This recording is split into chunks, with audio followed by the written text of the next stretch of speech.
ছাত্রদল যা করে সবকিছুর পরামর্শ লন্ডন থেকে আসে। ক্যাম্পাসে একটি অস্থিতিশীল পরিবেশ করার জন্য বাইরে থেকে ষড়যন্ত্র করছেন।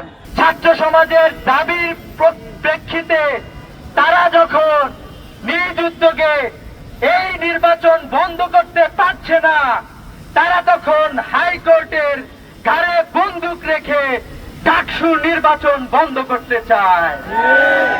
আমরা হাইকোর্টের বিচারকদেরকে বলতে চাই, আপনারা দেখেছেন বিগত সময়ে বাংলাদেশে এমন বিচারপতি তৈরি হয়েছিল যারা বলতো, যারা স্কাইপের মাধ্যমে পরামর্শ করে চক্রান্ত করে বিচার ব্যবস্থাকে কলঙ্কিত করেছিল, যারা বিগত 16 বছরে ফ্যাসিবাদকে বাংলাদেশে ইস্টাবলিশ করেছে।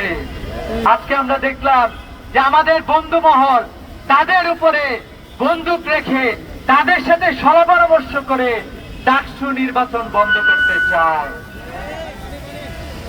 আমরা আরো দেখতেছি আজকেই ঢাকা বিশ্ববিদ্যালয়ের পরিবেশ নষ্ট করার জন্য ছাত্রদল ক্যাম্পাসে বহিরাগতদের নিয়ে মিছিল করেছে।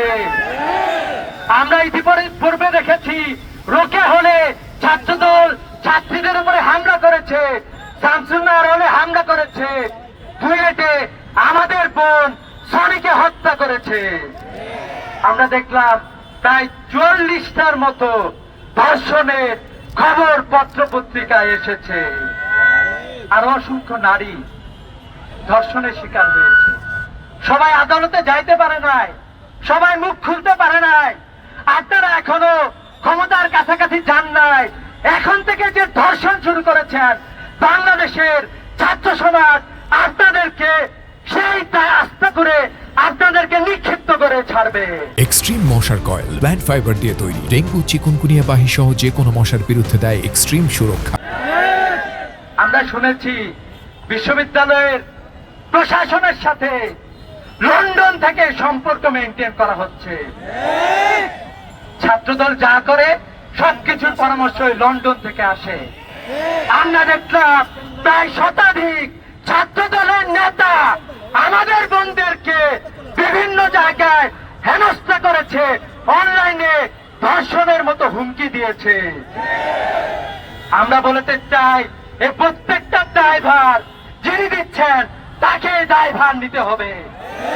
ক্যাম্পাসে একটি অস্থিতিশীল পরিবেশ করার জন্য বাইরে থেকে ষড়যন্ত্র করছেন। ছাত্র সমাজ সবকিছু বুঝে, সবকিছু জানে। যদি ডাকসু আক্রান্ত হয় আমরা ধরে নিব ডাকসু আক্রান্ত হয়েছে লন্ডনের প্রেসক্রিপশনে। আমাদের ক্যাম্পাস যদি কোন অস্থিতিশীল পরিবেশ সৃষ্টি হয়, বহিরাগতদেরকে যারা প্রবেশ করিয়েছে আমরা ধরে নিব এটা ঘটেছে লন্ডন থেকে। বাংলাদেশের ছাত্র সমাজ জুলাই বিপ্লব ঘটিয়েছে এই ধর্ষণকারীদের বিরুদ্ধে, এই অত্যাচারীদের বিরুদ্ধে, এই চাঁদাবাজির বিরুদ্ধে।